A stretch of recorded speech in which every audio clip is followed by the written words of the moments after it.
Welcome to Lynn Cullen Live, talk radio without the static. Email your questions and comments to lynn at pghcitypaper.com. And now your host, Lynn Cullen. Hello, and welcome to the show. It is the 13th of August, and I am just returned from my home. What was that? Oh, that's you. I thought I shut everybody down. Okay. From my home state of Wisconsin, which is figuring prominently in a lot of news in the last few days because they've got a primary, I guess, on Tuesday, where the Democrats are going to choose who will attempt to dislodge the loathsome governor, Scott Walker, from the seat he has held there for some time. And, you know, as usual, Democrats have a whole bunch of folks running, not one of whom is particularly charismatic, but it might just be enough not to be Scott Walker. Let's hope. That being said, I don't recall seeing many street signs up and around in Green Bay when I was there. Certainly not with his name on them. So that's a good sign. Anyway, I was attending my mother's 96th birthday, and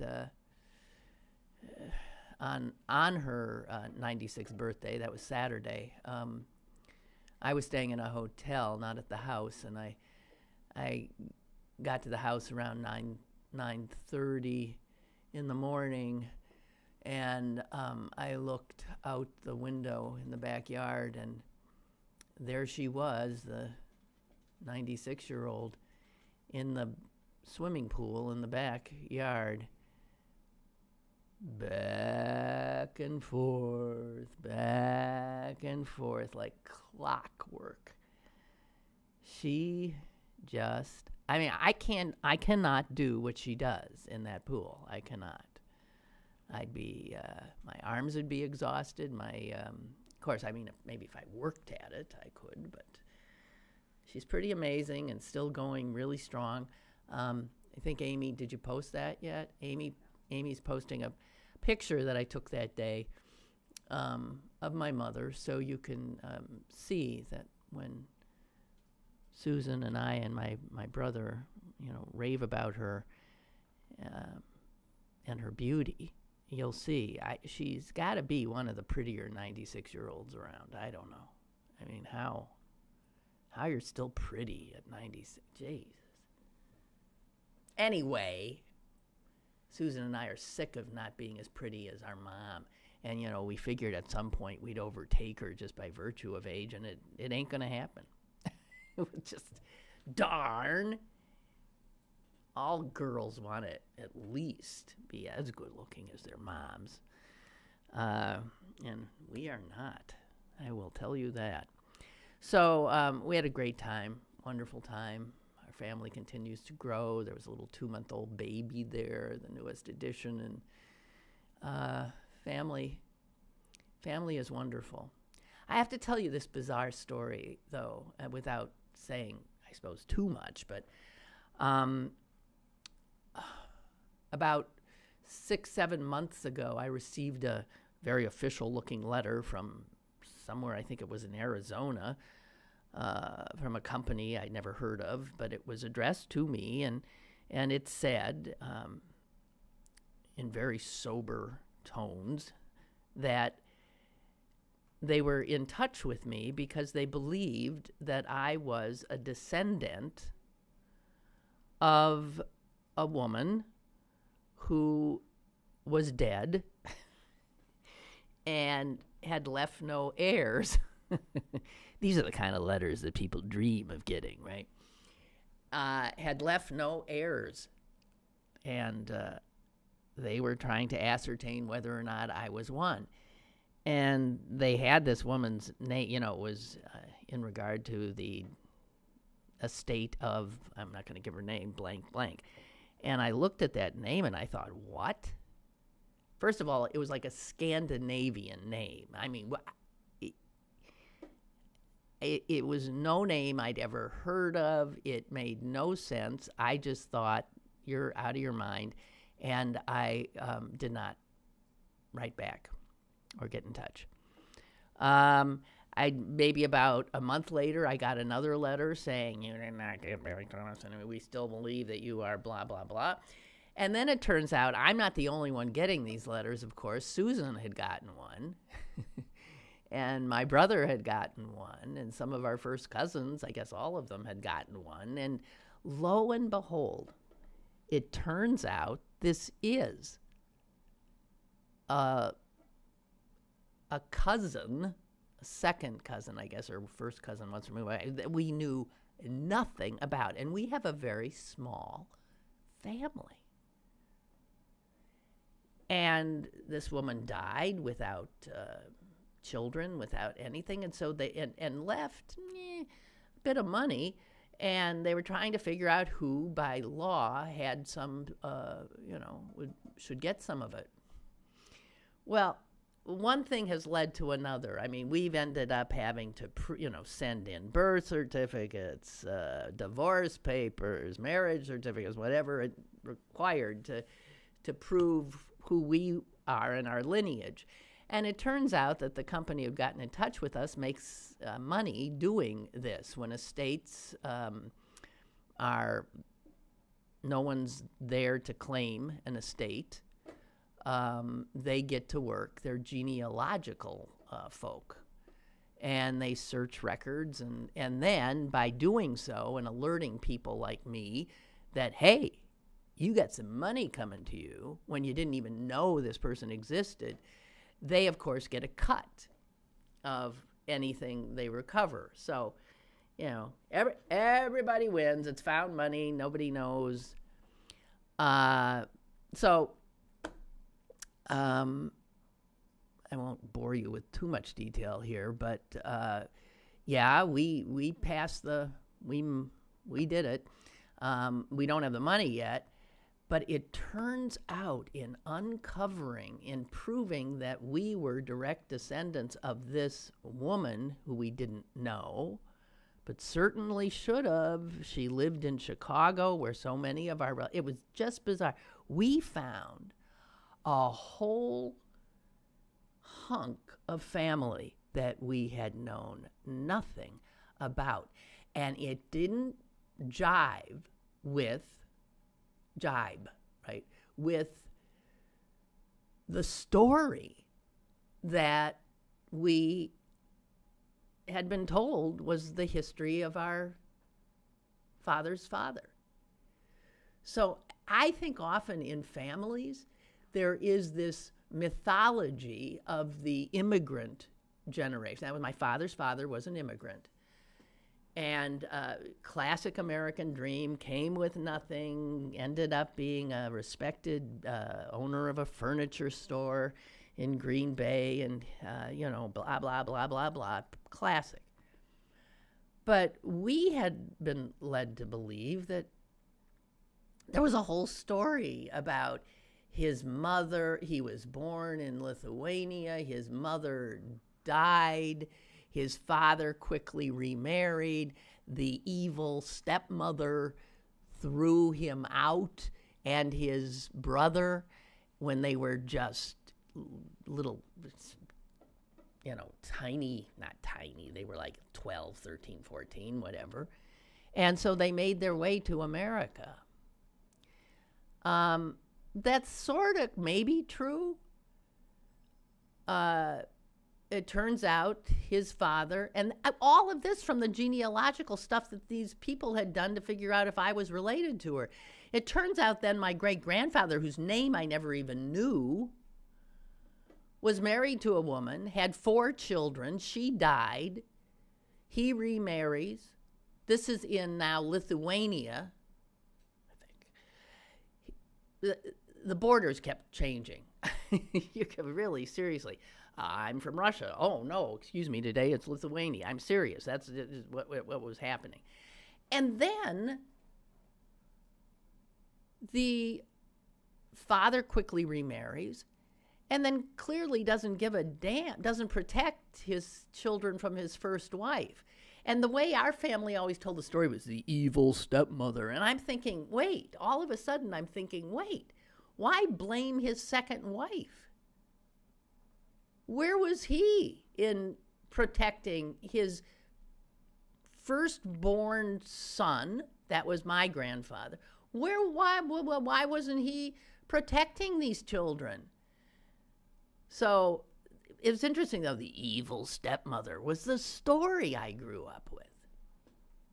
Well, I'm deciding, no, it's my evil great-grandfather. And now, I think, although it's still, he goes on to have 8 more children with the new wife. We assume, did Susan and I tell this story a little bit? Yeah. We then assume that whole end of the family perished in the Holocaust because we never heard of any of them making it out. That's where we were wrong. I happened to ask the woman, do you have a death? Do you know where my great-grandfather died and when? And she said, much to our astonishment, he died in Chicago. I said, my great-grandfather? He died in Chicago. And then it turns out this guy had come to the United States with the new wife and all of these kids, had settled in Chicago where his own children from the other were right in the neighborhood, as were some of his grandchildren, and he never got in touch with them. So we have this whole big hunk of family, half family from the same father, and that's where this woman had come from, and not to know. And what's bizarre, and also not to know, that my grandfather had 2 other siblings we never even heard of. And then we find out my father had a brother who died in infancy who'd never heard of him. As she's saying on the phone, well, your grandfather married my namesake, Ida, and they had 6 children. And I said on the phone, no. They had 5 children. She said, no. They had 6. I thought, what? I mean, I know all those people. There was a 6th? Odd. So families are always, you wonder, I know with 23andMe and all this DNA stuff, people are uncovering, skeletons in the closet or things they'd been told about who was who in the family don't really check out once you get into the DNA. Well, we did our DNA and it didn't have any big shockers, but my God, this did.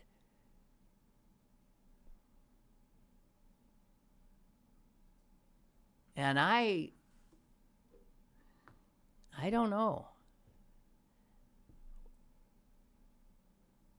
I feel, first of all, like there are people I should have known in my life as I was growing up, but we always said we had such a small family. No, we didn't. We had a big family, and we all lived in the, Chicago, Wisconsin area, and all were, it's odd. And I grew up with my father. Absolutely, one of the mantras in my house was that family and community are what is important. That you have, important. But he didn't even tell us he'd had a brother. Maybe he didn't even know he had a brother, my father, that died. What? Anyway, so odd when families get together. And I feel like we learn this stuff too late because everyone who could corroborate or fill in stuff, all the ones in my father, the next generation, they're all dead. And my mom didn't know any of this because she married in. So just odd stuff, really. Fascinating. And by the way, it turns out there's so many descendants of this woman and because we're half, we're not full. We're part of the first wife's line, not the second. She was part of the second wife's line. So we get half of whatever they get. And by the time you divvy up all these cousins, Susan and I figure we'll be lucky if we get $34. Which is okay, because what's so cool about all of this is reclaiming a history. And with what we have now, we can dig further, which is fascinating. So some of you have looked at my mom's picture. Laura writes, not only doesn't she look 96, she doesn't dress like a 96-year-old I ever knew. She's always the most stylish, always. I was looking at her at the party that night, and I looked around the room, and she always looks better than anybody else. The style, the clothes, and it works on her. It doesn't look like, why would that 96-year-old woman be wearing that dress? Whoa, because she rocks it. It's unbelievable. Yeah, so Laura says she's so stylish. You and Susan are beautiful in your own way. Thank you very much, but yeah, don't hold a candle. Remember, you have half of your father's genes. Yes, right. And glad you are back. Little Tony says, your mom looks great. She sure doesn't look 96. Wow. You're blessed to have her. Oh, gosh. I know. And I sometimes think I yap about her too much because I'm so lucky. I'm so lucky to be my advanced age and to still have my mom in my life and to have her be so vital and beautiful and with it. I mean, some of the gifts people gave her, she gets books because she reads voraciously. So someone gave her it just came out, the prison letters of Nelson Mandela. And, that's the kind of stuff she reads.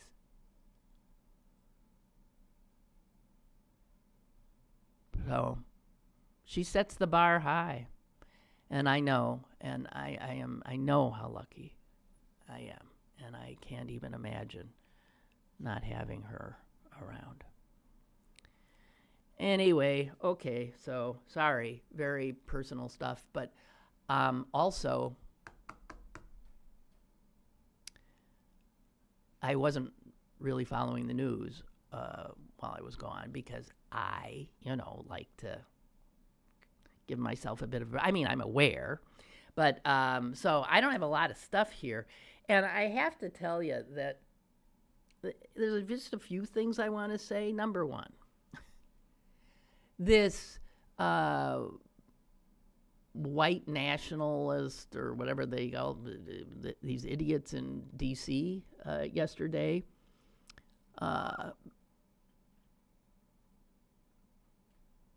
if you have a rally that gets huge attention prior to it and during it and all of that kind of stuff, if at that rally there are more representatives of media by far than people actually attending the rally, if there are more counter-protesters by far than the people who are actually having the rally, then what does that tell you? Because that's absurd, you understand. That you have fewer than 20 people. That's what it was. Fewer than 20 nincompoops. And they command the attention of every major news outlet in this country. Police are there in incredible numbers, costing the D.C. taxpayers God knows what. They are there, of course, to protect the nincompoops. And then you have all the people who came to stand against who they are and what they were about. And they outnumber the protesters. You know, who knows? What was it? 10 to 1, 20 to 1, 30 to 1, 100 to 1? How absurd is this picture?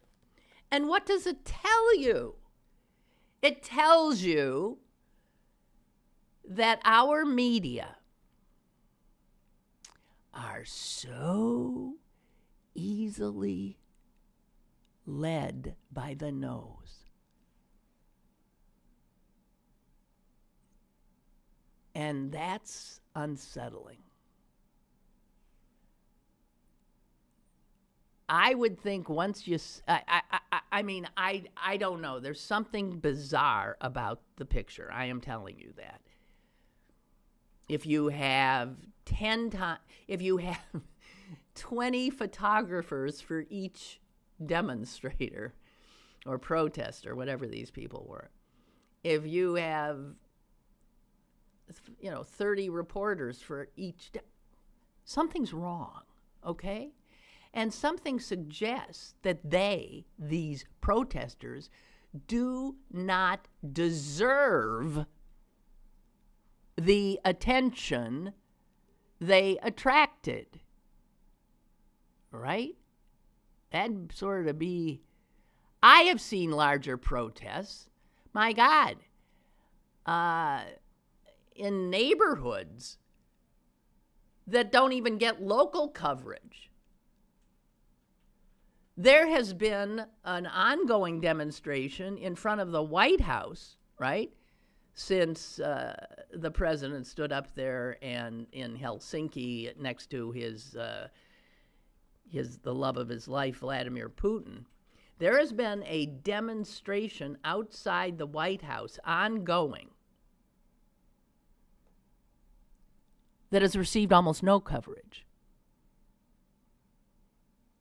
And that demonstration has gone on for now weeks and weeks and sustained itself. It has more people in attendance at any moment than were at this nonsense over the weekend in D.C. One gets no coverage. None, almost none. The other gets this absurd coverage. Something ain't right about what our media see as newsworthy events, how they rank them, rate them, put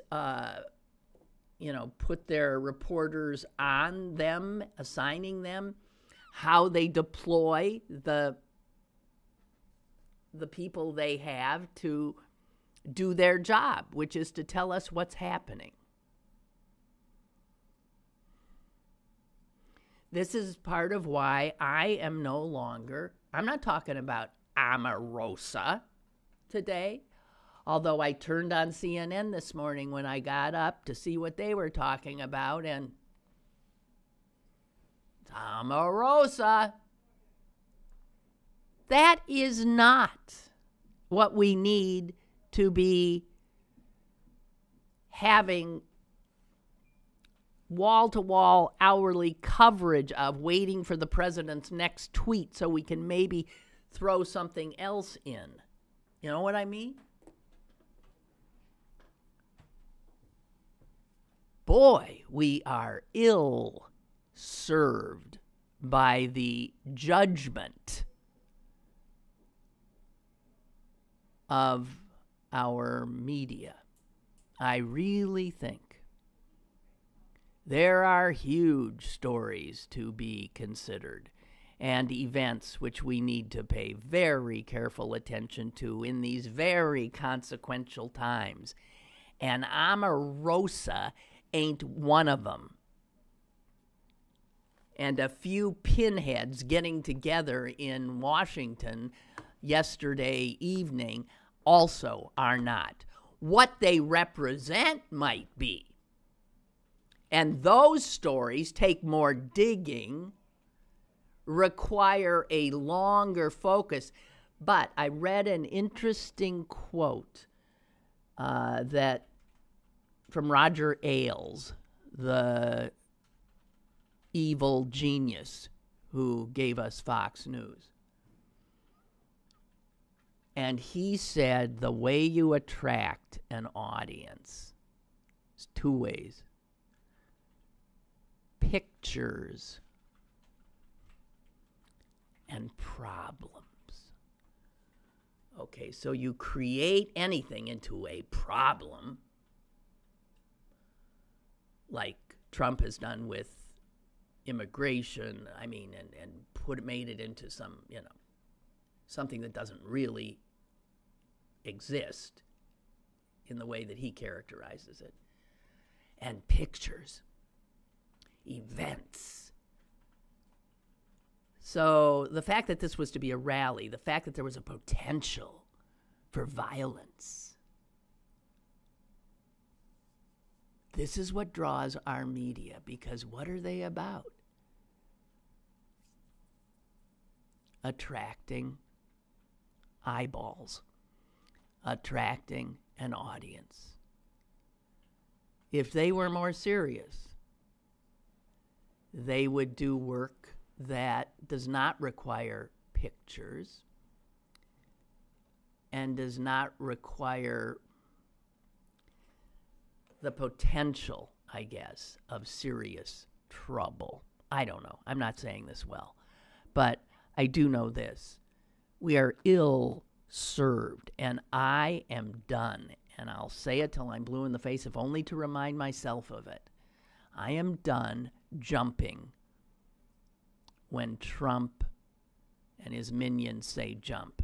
I am done looking over there when they say, look, Omarosa, skinheads. I'm done. I'm using my own judgment and looking where it makes sense to me to look. Because I ain't chasing eyeballs. I'm chasing truth, reality, a toehold to get a fix on what is going on so that I can better fight it.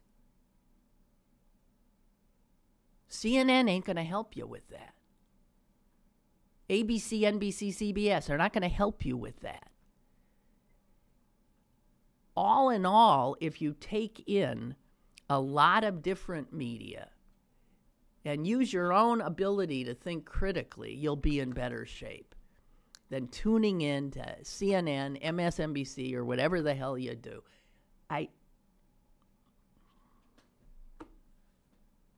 I think they're all lost. I really feel like in large part they're lost. There's some wonderful people at all of these places, but in general, the people at the top are only about creating and helping to create situations that make us watch. And that's not necessarily what we need to be paying attention to. We have a caller, I think. Hello? Hello. Yeah, go ahead. How you doing? Hey, Lynn, last week, I want to make a correction. I think I might have wasn't clear and misunderstood me because you got an email about it. But I wasn't talking about anybody that sits down. It doesn't work. There's a lot of people, like crane operators, people work on computers. They're working. I was talking about sit on your ass, basically saying I phrased it wrong. Good off, really. But that's what I was saying. I was talking about, like, white-collar execs, like Mitt Romney types and Donald Trump. Most of them are like that. They're all about themselves, and they're going to screw you in the end, the small people, and walk away with a golden parachute. That's the type I was talking about. Okay. Because I know that email the guy said, I sit and work. I wasn't talking about him. I'm for the workers, always were and always will be. All right. I'm talking about the people that, you know who I'm talking about. I know who you're talking That's about. what I was talking about. Okay. Hey, thanks. What? Thank you. Appreciate it. Yeah, that's what But one thing I was going to say, too, is maybe it's time that we limit the president's powers, whoever it is. Now, I hear someone saying about abolishing the presidency and giving it back to the Congress and all that. But there's a lot of powers they give this president right now that really they could correct it, as far as the war powers and that. But it seems they let that go on. And they could bring his president in, rein him in. Well, we've been warned about the imperial presidency for some time, and it always depends whose president is in at the moment, how much concern you have about it. So if you have an imperial president and he's doing what you like, you think, yeah. However, then the next party comes in and uses those same powers, and then all of a sudden you don't like it so much. It's quite clear that our supposedly co-equal branches are not co-equal now. The executive is the strongest. The Congress has literally become, inconsequential in the last. We can start with the war powers. That's pretty easy. Well, they don't want to touch that. No. We haven't had a declared war since World War II. Right. Right. That's right. Korea was not a declared war. Vietnam was not a declared war. None of any of the other stuff. Not a declared war that have not been done as the Founding Fathers assumed. All right. Well, yeah, I really would say that in general our Constitution is looking more and more like it doesn't fit a lot of our reality now. And I actually want to talk about that a little bit more. I don't know what the hell we're supposed to do, but I thank you for your correction. That's better than many. Most people don't ever correct themselves. Thank you. Okay. Bye. He wasn't. He was correcting a misimpression that people got. I saw this, and my blood ran cold. This is more demographic stuff. I think I was telling you, there were numbers out about the percentage of Americans, the vast majority of Americans will live in just 8 states of the Union. Maybe that's true already. I'm not sure. And if you think of how our government is set up, it's set up based on these, geographic markers, these states. Each state gets 2 senators. And then congressional districts. Supposedly, in the House, that's supposed to be a more based on population, so that, of course, California has a ton of members of Congress, whereas, Rhode Island has 1, or, North Dakota has 1. It's weird that almost every state has more members of the House than senators, but there are these big, huge geographic states that have like 1 congressperson because there's no people in the state.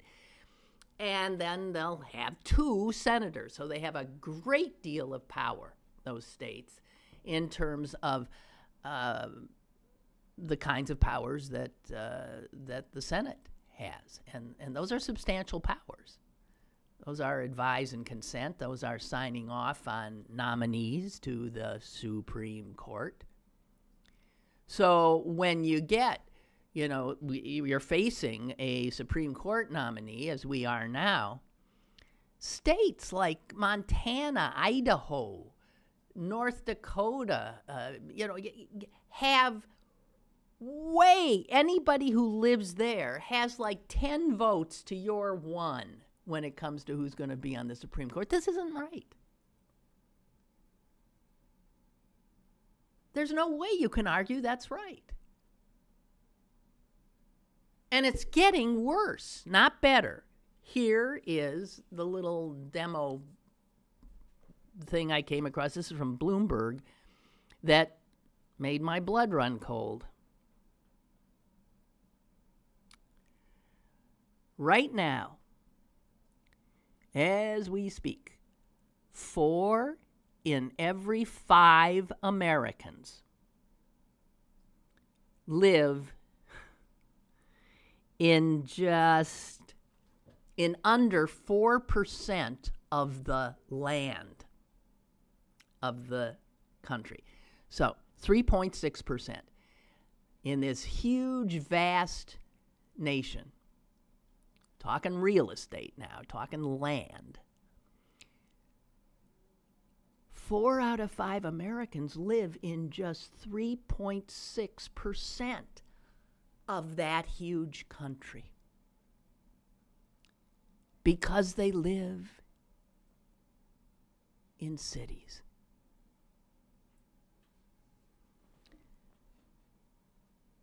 But the way we have created how the people will be represented by the federal government,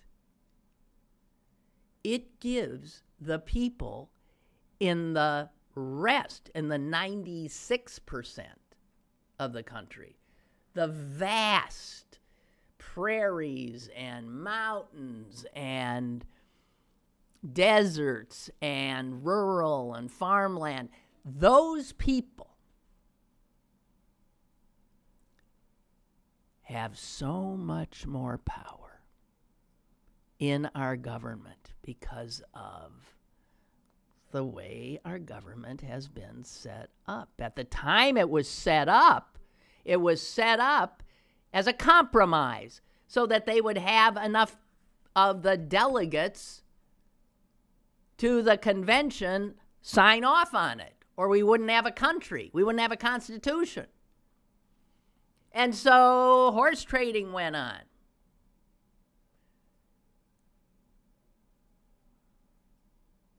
The kind of horse trading that decided that a black person was 3/5 of a human being and would count as such. Because the census, the counting, made a lot of difference of how much power each state would have, right, in Washington. If 4%, if 80% of us, 4 out of 5 of us, if 80% of us live in 4% of the land, and that is not apparent by the way our supposedly the House of the People, the Congress of the United States, is constituted, then we do not in any way have a representative government, if you ask me. How is it possible? So when you see on election night, you know, those damn maps where everything, the whole damn country looks red, right? And it does. Why? Because that's the 96% of land that nobody lives on except farmers, Republicans, people who are scared of cities. And if you look at where the big cities are, on the coasts mostly, that's the blue, and that's, guess what? Where the people live. 4 out of 5. Why has our country taken on the aspect of the 1 out of 5? The red. Why? Because our founding fathers were making compromises that worked for a long time, but they ain't working anymore. And that electoral college is a one that is absolutely a disaster now. Because the electoral college does not take into consideration that 4 out of 5 Americans live on 4% of the land.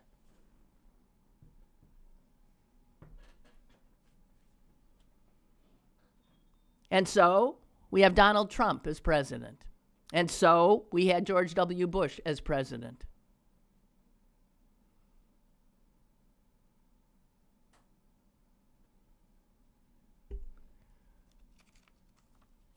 The way things that are constituted now helps what is, in fact, a minority national party called the Republican Party. They in no way have a majority of the hearts and minds of the American people. No way. And yet they control our government. This is in no way a representative democracy. In no way. So that we now know. How the hell we correct this, I don't know. Because strangely, we have also learned that the people who are pounding the drums, beating the drums for a constitutional convention to correct some of what they see is wrong with the Constitution, and believe me, it ain't what we think is wrong with the Constitution, are the Republicans, the corporatists. And I told you, they've gotten very far. They've got 26 states, state legislatures that have already done what they have to do to say, yes, we want a constitutional convention. You know how many they need to have a constitutional convention? 34. They've got 26, 34. And then they intend to make this even less representative. One of the things they want to do is not elect senators. Because when the country was founded, senators were not elected.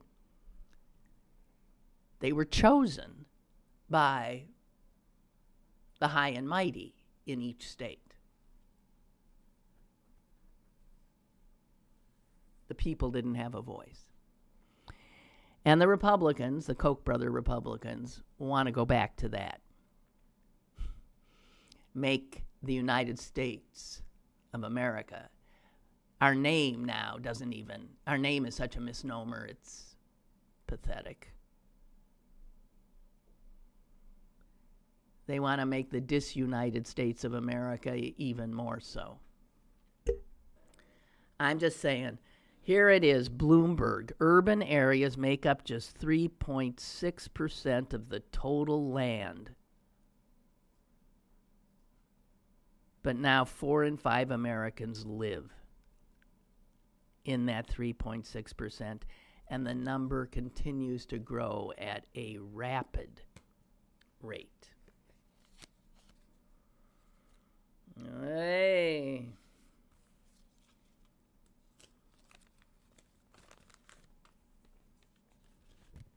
Here's something else I saw that freaked me out. I'm surprised at this. 56% of Americans, this comes from Pew Research.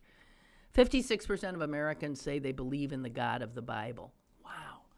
So that's 56%, definitely a majority, who really believe then all those stories. Well, if they believe in the God of the Bible, no wonder they don't believe in evolution and anything else. You mean they really take that as, that's amazing to me. Hey, speaking of that, so I said I stayed in a hotel in Green Bay. And in the hotel, I noted there was, of course, the Gideon Bible. And right next to it was the Book of Mormon.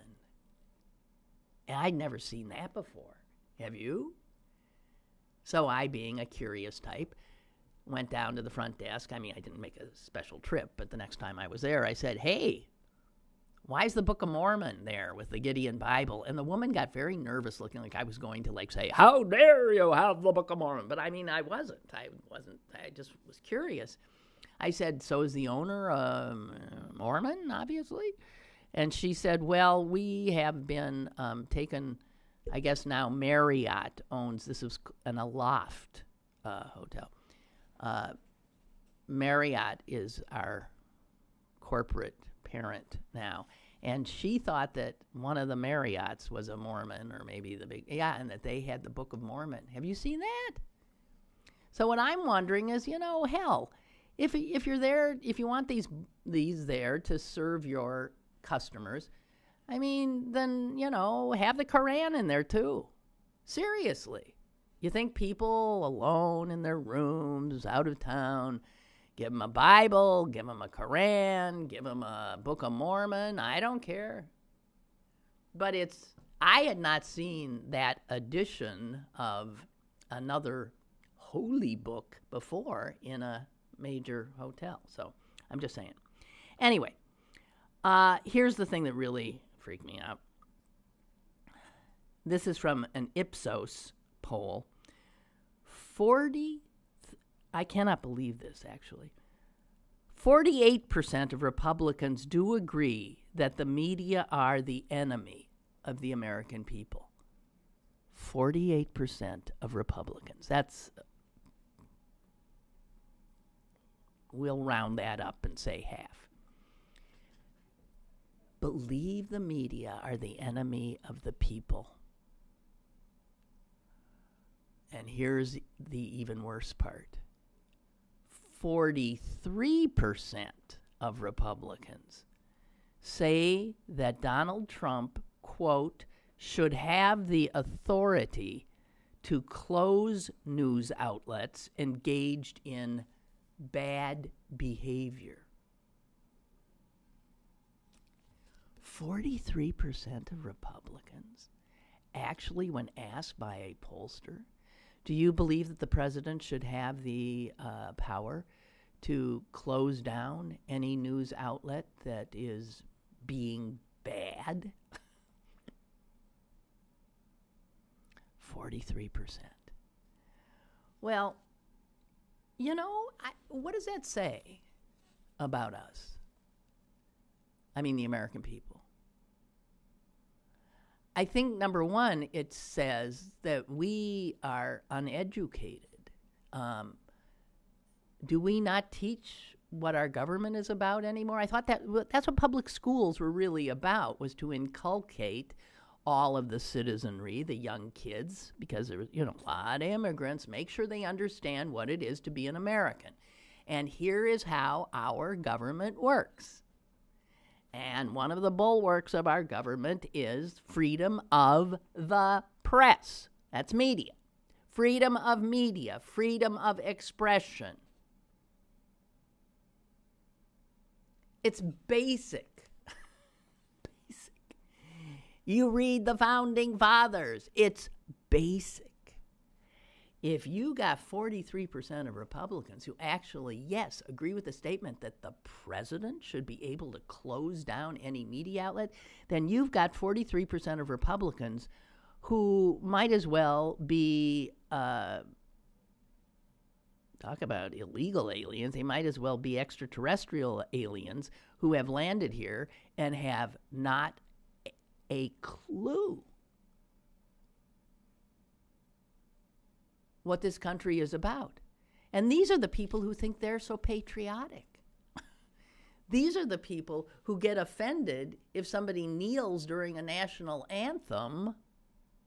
These are the people who think patriotism is about singing songs and screaming slogans like USA, USA.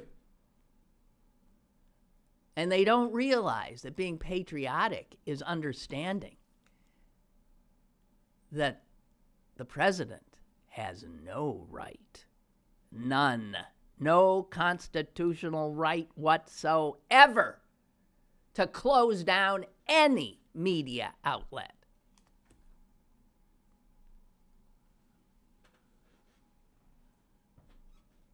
And that's troubling. That's troubling. Hey.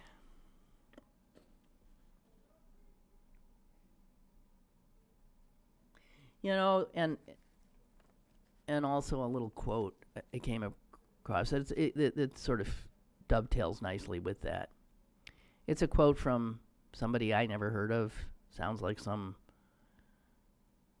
long dead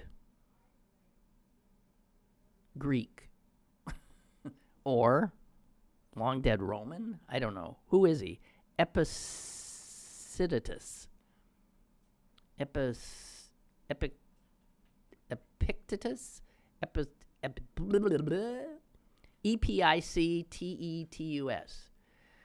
Anyway, whoever he was, who is he? He's Greek.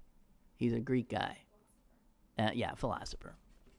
But we ain't talking Greek philosopher 18th century. We're talking way back when they all it seemed like they all were known by one name, you know. And he said this: only the educated are free.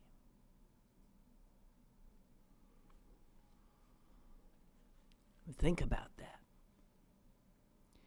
Because those who are ignorant, those who don't know, those who aren't educated, who have no knowledge, are slaves to whoever wants to come and take them. Like the 43% of Republicans there who think the president should have the right to close. Those are uneducated people who are easy pickings.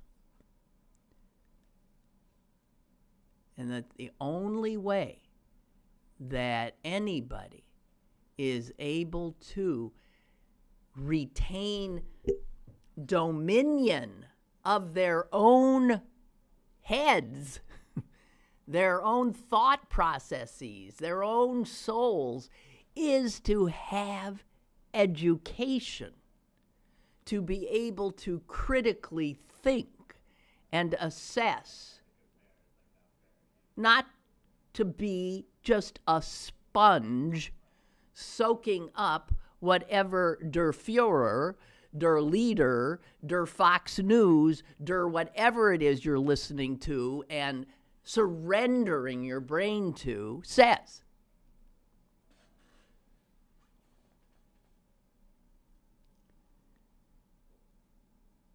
Only the educated are free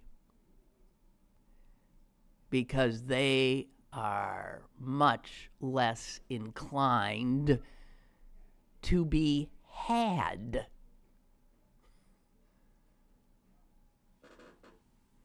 And we live in a culture in which being had is, well, what makes the wheels turn.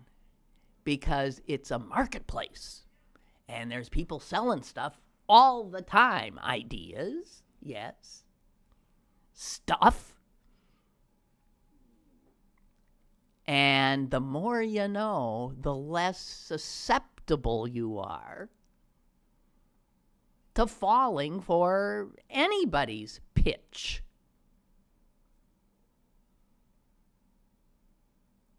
Because in all that cacophony and tumult of the marketplace, whether they're selling political ideas or toilet paper, it doesn't matter. Within all that, we, each individual one of us, have to be able to navigate it and think of all the judgments you have to make every single day. Does that make sense? Is that credible? Maybe I better look into that. Could that be true? But an educated person is a person who asks questions.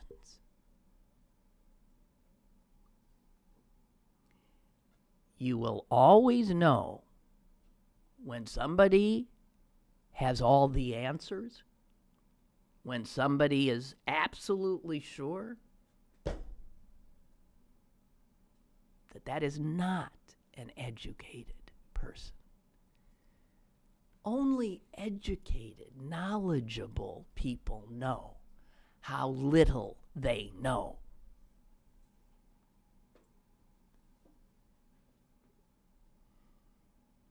And so even if I might sometimes sound like I'm absolutely certain of something and come on strong, you should always be, well, yeah, maybe, sounds good. But ultimately, all of us have to safeguard our own selves, because the chaos of our free marketplace is a heck of an environment to keep your balance and your integrity in, I think. And it's why I have said since day one, since I had a mic in front of me, that I don't really think there is a more important subject that should be taught to our children as early as possible, preschool on through elementary, middle school, and just keep coming at them so that they are armed. And that is media literacy. That is being able to critically think about all this information, which is mostly disinformation, misinformation coming at them, and how we don't think that that is the most important thing to live your life without being had is just amazing to me.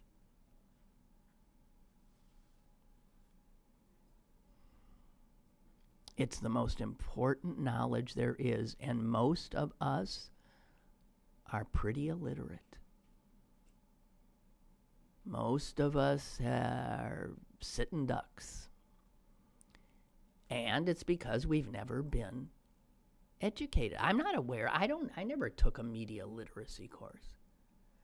I got slightly more literate about media by working in it.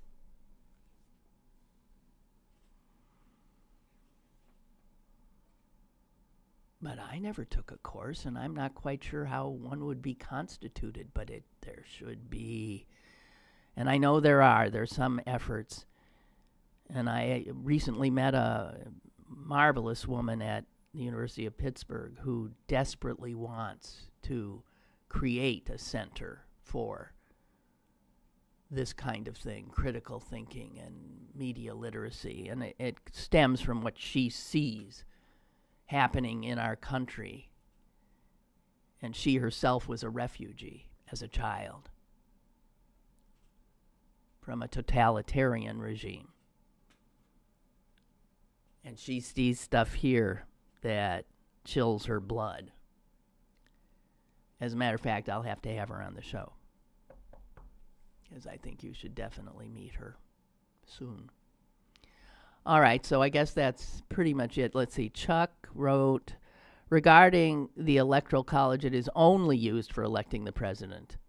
I'm relatively certain in every other election in the country we use popular vote to determine the winner. Yeah. Just as the Democratic Party has now done away with super delegates, the Electoral College must go away too. But you'll need a liberal court to pull that off. Well, we'll need more than that. I mean, it would take a constitutional convention. It would take a constitutional convention. And you would also have to have the Democratic Party controlling most state legislatures, which is totally the opposite of what exists now, because states would have to sign off on the constitutional, you have to have states ratify it. You have to have, it would be well nigh impossible, I think. Again, because so many states are red. They don't have people in them, but they're red. Regarding the media, what would Walter Cronkite or Harry Reasoner think of the drooling dogs we now count on to bring us responsible reporting? For every piece of breaking news, we now have a 4-person panel discussion to fill the hour. That's not news. That is not news. which is why turn it off. If you're watching more than 1 hour of CNN, you're wasting your time. Find the hour where you think the host is most adept at eliciting information, and watch that hour. But to be listening to it, numbing your head hour after hour after hour, listening to other, and granted, some of those panels you hear information that is interesting but my God, they just worry and work one story when there is so much for us to be paying attention to, and we are not.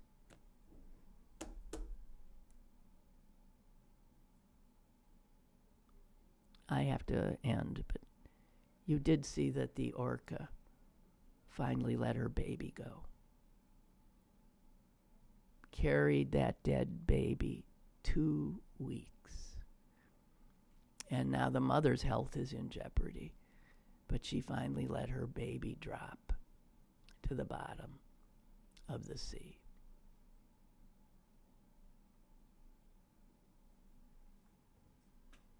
Okay. Don't forget to smile and enjoy the sun and be nice to each other. Okay? See you tomorrow.